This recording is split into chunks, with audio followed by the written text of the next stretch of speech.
And let me just acknowledge all of our witnesses today for your passion on this particular subject and your commitment and dedication to looking for more innovative ways and to use new technology to help improve our foster care system.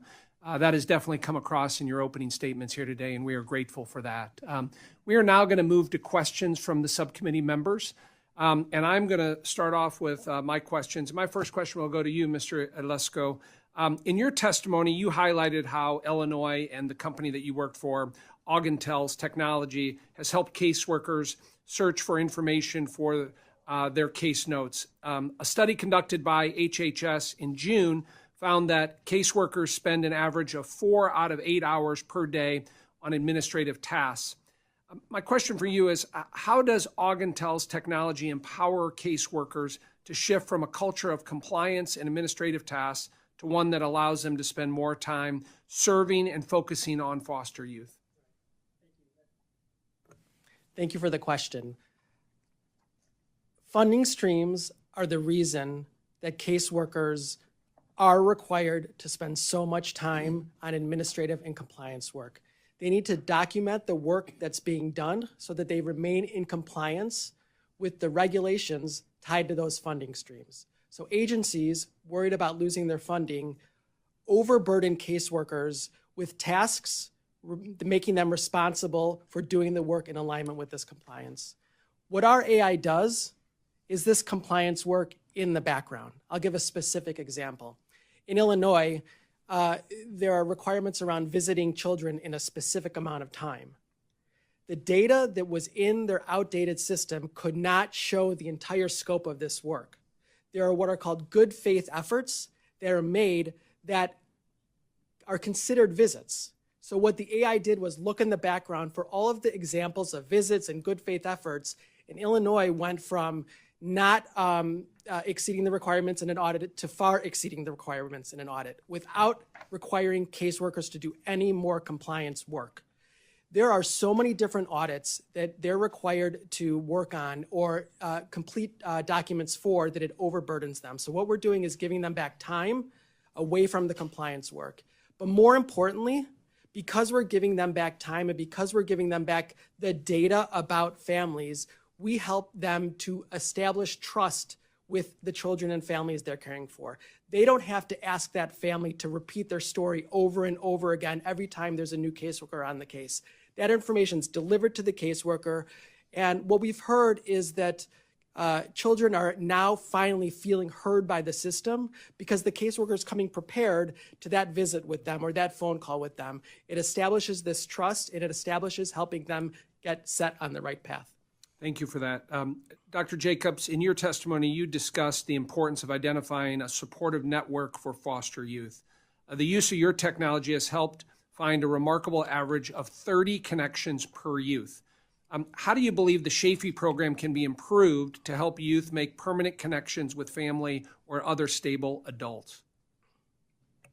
Thank you for that question.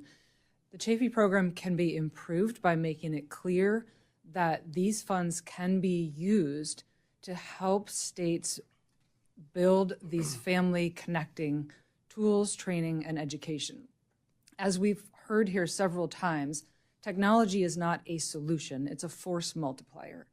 So those who are going to use the tools need the training and education to understand why relationships matter so much for human beings.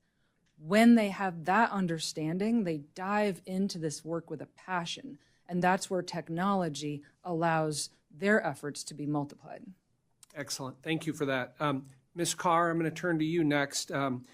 Access to stable housing is something you talked about in your opening statement and is one of the top concerns when it comes to foster youth. According to federal data, 34% of foster youth experience some type of homelessness. Based on your experience as a caseworker, what do you believe makes the biggest difference in reducing homelessness? Thank you for that question. Based on my experience, I think that early on support and prevention methods helps with supporting and reducing homeless in youth that's in the age population that I support. Utilizing Guide Tree, it helps us to recognize drivers that will help support the youth with their transition. For example, the case that I used, Dion. When I got that youth, I basically went through this portal guide tree, found some interventions and some things that I can work on that would benefit him. One of those resources was pooling family supports. Through pulling family supports and working with that young man, I was able to get information for his father and able to bridge that gap and get them back together and stabilize his placement in the community. Thank you for that. Mr. Lewis, I'll turn to you next. In my home state of Illinois, Care Portal has served more than 2,000 foster youth and families involved with the child welfare system over the past 3 years. Is Care Portal able to track outcomes for youth, and how do you assess performance to ensure resources are getting where they're needed? I appreciate the question. Two parts there. On the first part, where we've seen the most evidence of success is through the lived experience of caseworkers and responders and people engaging with the families. Remember, what we're after here is meaningful connection. We're after establishing relationships where love and stability and support of a family can make a difference. And so the one example I gave you, the 70,000 caseworkers who were surveyed, we have tons of that kind of data. Where we are building our credibility and our opportunity here is through outcomes like evidence-based research. We have the beginnings of one in Florida, but we have lots of opportunity to go deeper in that. So there's room with resources to be made available for us to do more research to just prove how relationships make a difference in people's lives. As far as resources are concerned, this is the beauty of it. The caseworkers are the ones who close the requests. So when a caseworker submits a request on behalf of a mom who's trying to keep her kids out of care or a youth who's aging out, the caseworker has a relationship there already, and the caseworker is the one who says, yes, so-and-so from the community met this need, and now I can close it. And so the reliability of the need actually being met comes because the caseworker says it happened, and if the caseworker says it didn't happen, then it didn't. Thank you for that.